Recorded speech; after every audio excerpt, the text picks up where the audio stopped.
The Bible says that in the last days, knowledge will increase. We see that happening right before our eyes every day.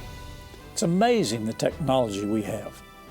But knowledge and wisdom are two totally different things. Do you have wisdom or knowledge? That's straight ahead as Arkansas Alive starts right now.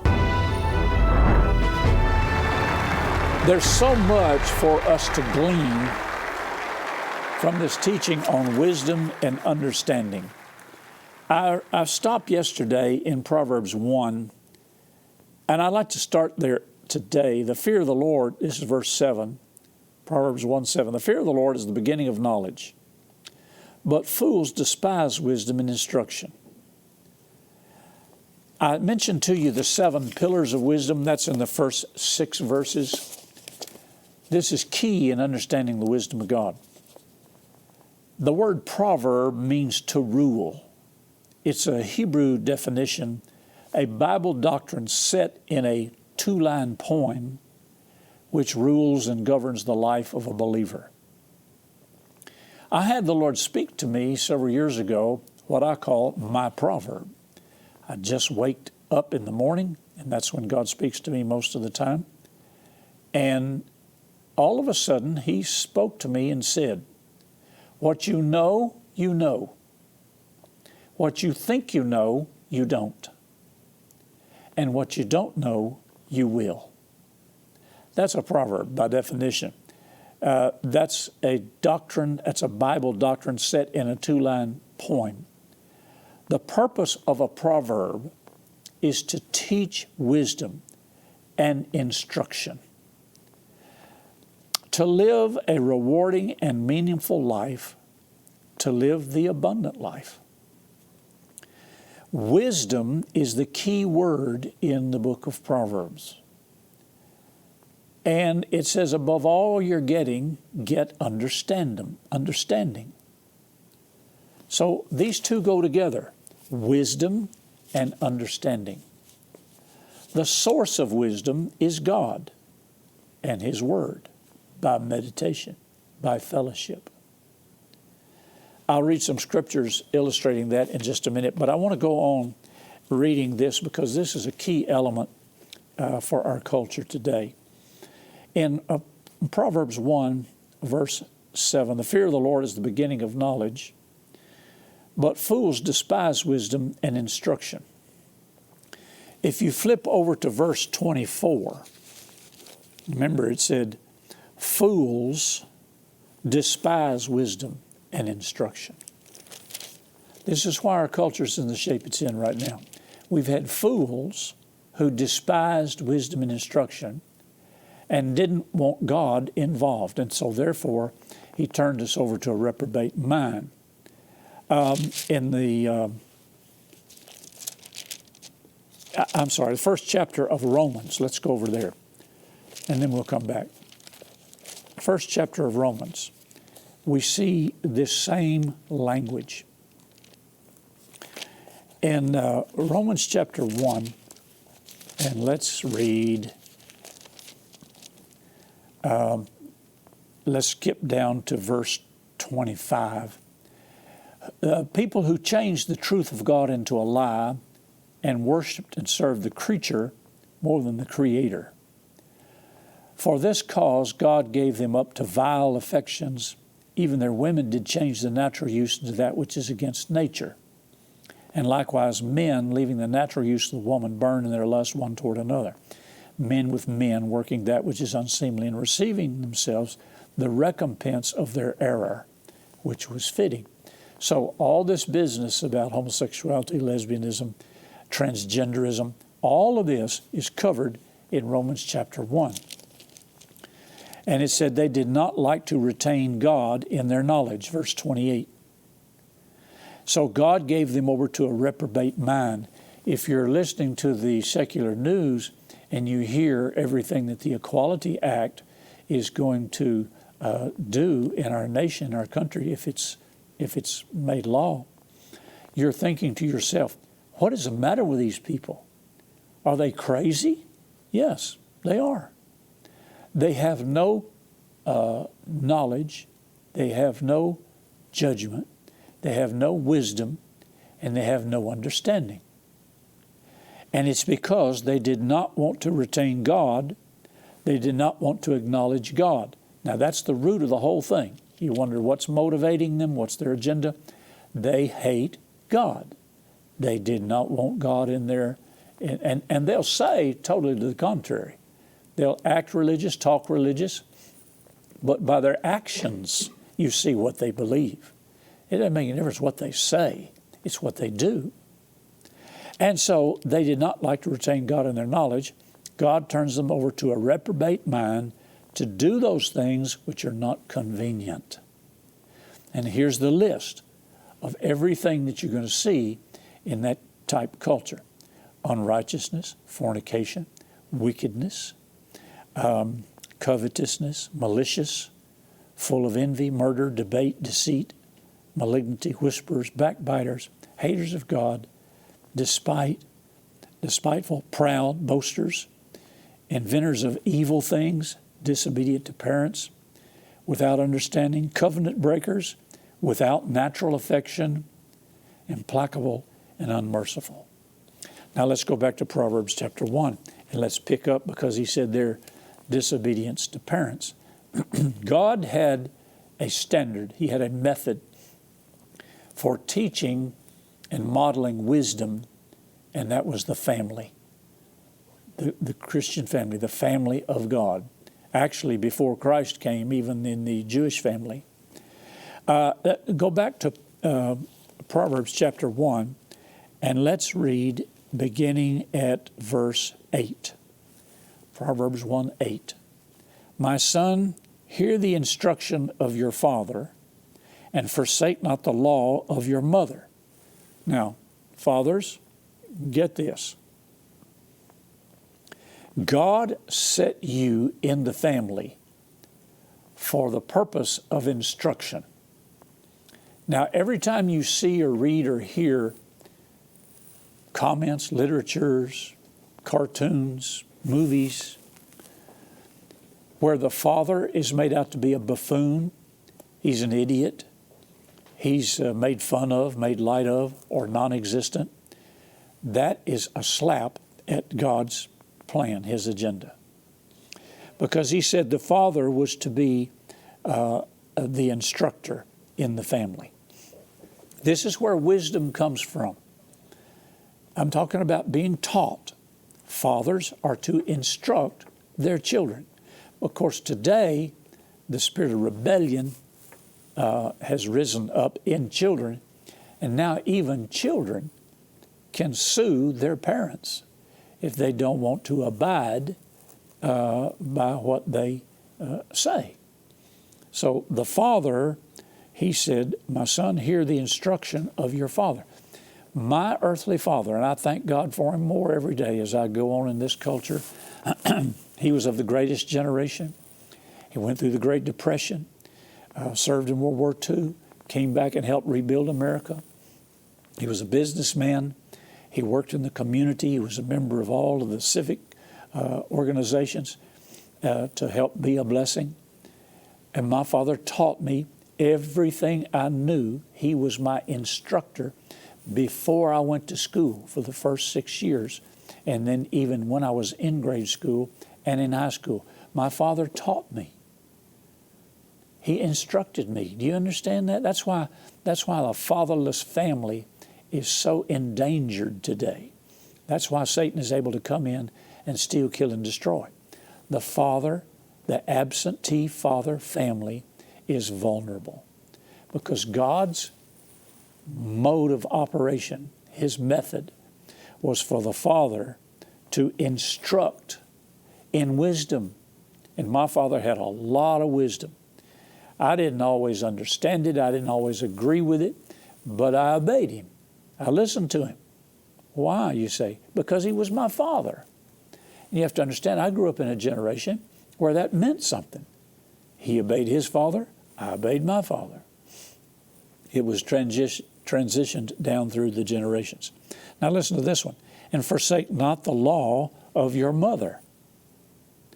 Now if you study that out, both the father and mother were instrumental in providing an atmosphere by which the children would grow up with knowledge, wisdom, instruction, understanding. The mother, and I've always applied this to my father and my mother. The mother was to instruct and teach both boys and girls, was to instruct and teach character, honesty, prudence, how to treat others, how to walk in forgiveness. My mother did all those things. The moral part of my life growing up, I learned from my mother. My mother was always instructing me, and she was the one that taught me how to respect girls, how to treat girls, how to be respectful, how to talk. Back in the 50s when I grew up, it was different than it is today. And in fact, when I got my first automobile, now this is funny. I didn't think it was funny then, but it is funny. It was funny. When I got my first automobile, I was 16. I had my driver's permit, which back in those days meant you could drive with an adult in the car. Learner's permit. You couldn't drive without an adult until you got your bona fide driver's license at 16. I was 15, 16. So I had a date scheduled with one of my girlfriends, and we were going to a movie downtown. And I had just purchased my first automobile. My daddy and I had picked it out. My dad picked it out. It was a cream puff. I mean, it was spotless. It was a now this was in the mid-50s. It was a 1943 Studebaker. Some of you are already laughing. You know what a 1943 Studebaker looked like? You couldn't tell whether it was coming or going. And it had what the kind of doors that were on it. It was open like a limousine. You opened both doors like this. You didn't open the front door and then the back door. You opened both doors like this. And it had original Naugahyde carpet. It had perfect leather seats. It even had a hill holder. Now, you may not know what that is, but of course it was stick shift. The gear shift was on the steering column. And a hill holder had been developed for stick shift cars when you go up on a hill. And it was a balancing act, to keep your foot on the brake.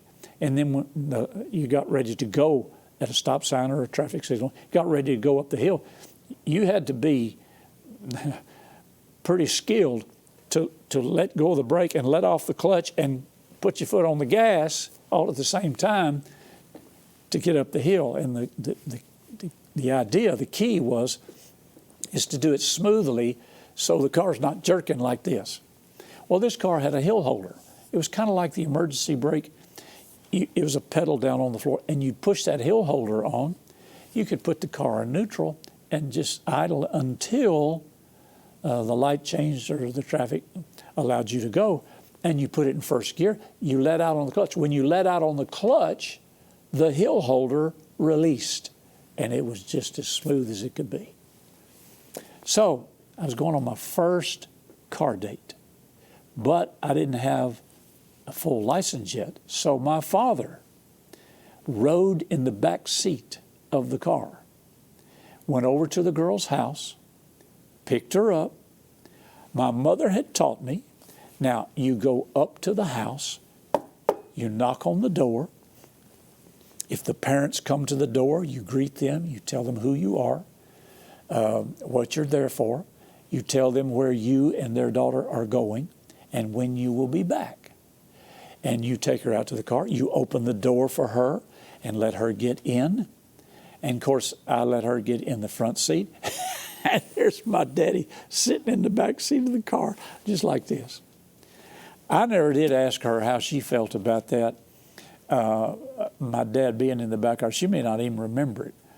And my dad rode with us, and he had taught me how to drive. He had instructed me on how to drive. I didn't go to driving school or they didn't have anything like that. My father taught me how to drive. He was the instructor. He taught me how to shoot a gun. He taught me everything that I learned as a young boy. But my mother taught me social graces.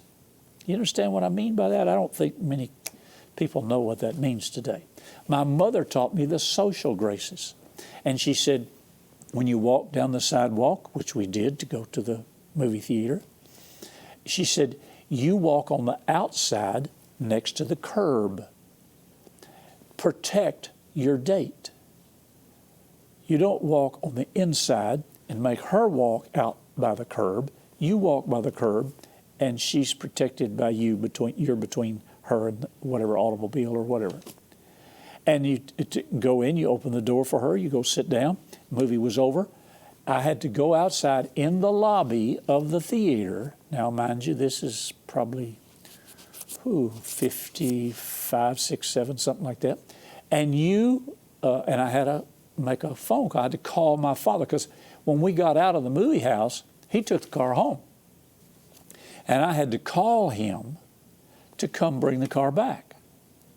Well, I had to go use the payphone. For those of you that don't know what that is, you put money in it, nickels, dimes, quarters.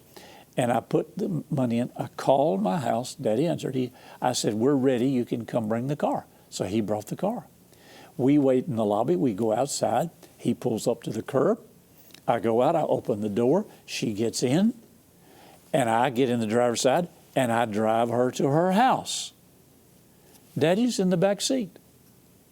I get out. I go around. I open the door, take her up to her front door on her porch, and knock on the door. Her parents come, and I release her to her parents. I go back and get back in the car and drive the car home. Daddy's in the back seat the whole time. Now, I know some of y'all are laughing at that, but my mother is the one that taught me the social graces. She taught me to respect the girls, to respect other people. My mother and father had a lot of friends. They were very active in the community. And their friends sometimes would come over to the house. My mother had a bridge club. The ladies would come over, play bridge, and so forth. And, of course, we were very active in our church. We weren't saved, but we went to church. Well, I wasn't saved. I knew that. My mother sang in the choir. My father was a Boy Scout. He was the Boy Scout master. So I learned everything from him. I learned how to handle situations. I learned how to handle people. I learned how to treat the opposite sex. My mother provided me with all that. She had been taught that. My mother went to Christian college in Columbia, Missouri. Now, we've got some viewers, partners up in Missouri, because our station in Jonesboro covers the boot heel of Missouri. Columbia is further over towards the center part. But my mother was an educated woman, and she taught me those things. My daddy was smart. He had wisdom. He was a hard worker. This is God's model. And we're never going to see our culture change until we get back to God's model. We have to revive, reinstate, and reverence the family. The family was God's model. It was His model for instruction and wisdom and knowledge. It was His model. And He said, verse 9, for they, your father and mother, your instruction and your law of your mother, they shall be an ornament of grace unto your head, and chains about your neck. Now, chains was referring to adornment, gold, silver. It wasn't talking about tire chains. It was talking about jewelry. And they will be a benefit to you. My son, if sinners entice you, consent thou not. And I'll have to say, and then it goes on and tells you what the sinners would say. Let's go wait for blood. Let's rob, steal, whatever. I remember many times, but especially a few times, I would come in late. I had to be in by 10 o'clock on Friday night. Couldn't go out any other night on a school night because you had to study. But on Friday night, we could go out with our friends. My sister went out with her friends. I went out with my friends, or we had dates or whatever. And Saturday night, if I remember on Saturday night, it was mostly family time. And I know I'm dating myself, but we would sit around and listen to the radio in the living room. The radio was a big, huge box that set up on a table, and we would sit there and listen to the radio. And, of course, Sunday we'd go to church. That was the Father Knows Best family in the 50s. That was Ozzie and Harriet family in the 50s. But I remember one time I had a wreck coming home. I had a Corvair, and Corvair had the engine in the rear, and it oversteered tremendously. That was one of the problems with it. And I went around a corner too fast, and the rear end swung around and hit the curb and broke the axle. So I had to walk home.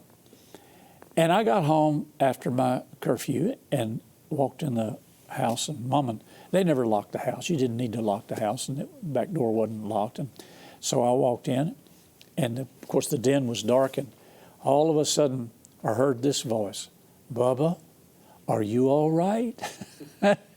It was my mother. She was sitting over there in a chair in the dark. And it like to scared me. I said, "Mama, what are you doing?" She says, "I've been waiting for you. Are you okay? Have you had any problems?" Of course, I told her what happened. Now, she was very loving and courteous and reassuring, and hugged me, and off to bed I went. Oh boy, next morning, my daddy comes in there. "Okay, Bubba, what have you done?" And now I get the instruction. He begins to tell me how to drive that car, and don't do this and don't do that. And then he proceeds to tell me, we're going to take this car down and we're going to have it fixed, we're going to have it repaired, and you are going to pay for it. Because I worked during the summer to earn money, and then I would use it. I didn't work during the school year. I was fortunate I worked in the summer. And my daddy and I had bought this car together, and he'd helped fix it up. So I had to fix and pay for the car, and he gave me instruction. Everything that I did, he instructed me. Now that was God's model. That was the family. I don't remember ever, I'm sure there were times, but I don't remember ever rebelling against my father or talking back to him. I did pop off to my mother one time. Smart aleck answer back to her. It hurt me when I said it. And my daddy sat me down and he said, "Let me tell you something, boy. That's your mother. And I don't ever want to hear you talk disparaging to her again. Do you understand me?" "Yes, sir." And I never did. I always honored my father and my mother. That's why I know it'll be well with me in my life, is because the Bible says that's the first commandment with promise. You honor your father and your mother, and it'll be well with you, and you'll live a long life. So I fully intend to live a long life. But all I'm trying to do, I'm not trying to dramatize or make my life as nostalgic or anything, but I think back on it all the time. Jeannie and I were talking about the other morning at the breakfast table how blessed we were to have parents that instructed us and taught us and modeled to us how you're supposed to live. Now, let's go over to chapter 2. In verse 1, "My son, if you will receive my words and hide my commandment with you, so that you incline your ear to wisdom, apply your heart to understanding, if you cry after knowledge, if you lift up your voice for understanding," what's our topic? Wisdom and understanding. You don't get wisdom and understanding by just going to college or going to school, going to Bible college. If you seek her as silver, if you search for her as for hid treasures, you shall understand the fear of the Lord and find the knowledge of God. Now it says the fear of the Lord is the beginning of knowledge. He says if you search for and cry after knowledge, if you understand the fear of the Lord, find the knowledge of God, the Lord giveth wisdom out of his mouth. That's where knowledge comes from, and understanding. He layeth up sound wisdom for the righteous. He is a buckler to them that walk uprightly. He keeps the paths of judgment, preserves the way of his saints. Are you listening? Then shall you understand righteousness, judgment, equity, every good path. When wisdom enters into your heart, now there's the key. You have to get it in your heart. And knowledge is pleasant to your soul. Discretion shall keep you, shall preserve you. Understanding will keep you, to deliver you from the way of the evil man, from the man that speaketh froward things, who leaves the paths of uprightness, to walk in the ways of darkness, who rejoices to do evil. It says wisdom and understanding will deliver you from all that. To deliver you from the strange woman, even from the stranger which flattereth with her words. So wisdom is going to keep you, it's going to protect you, it's going to take care of you. The 7 pillars of wisdom: understanding, to discern; justice, applying the Word of God impartially; judgment, correctly discerning a matter. We'll probably pick up here tomorrow and start dealing with these things individually. Equity, integrity and fairness; subtlety, shrewdness; knowledge, and discretion. So you join me tomorrow and we're going to continue looking at wisdom and knowledge, wisdom and understanding. And remember, Jesus is Lord over Arkansas and wherever you're watching, too. Send your questions, comments, and testimonies to Happy Caldwell at Post Office Box 26207, Little Rock, Arkansas 72221, or email happycaldwell@vtntv.com. Remember to follow VTN on Facebook at VTN Your Arkansas Christian Connection, and follow Happy Caldwell on Twitter at Happy_Caldwell. VTN is on Roku. Search VTN in the channel store and add us to your lineup. Today's episode is available to watch on demand at VTNTV.com and click Watch.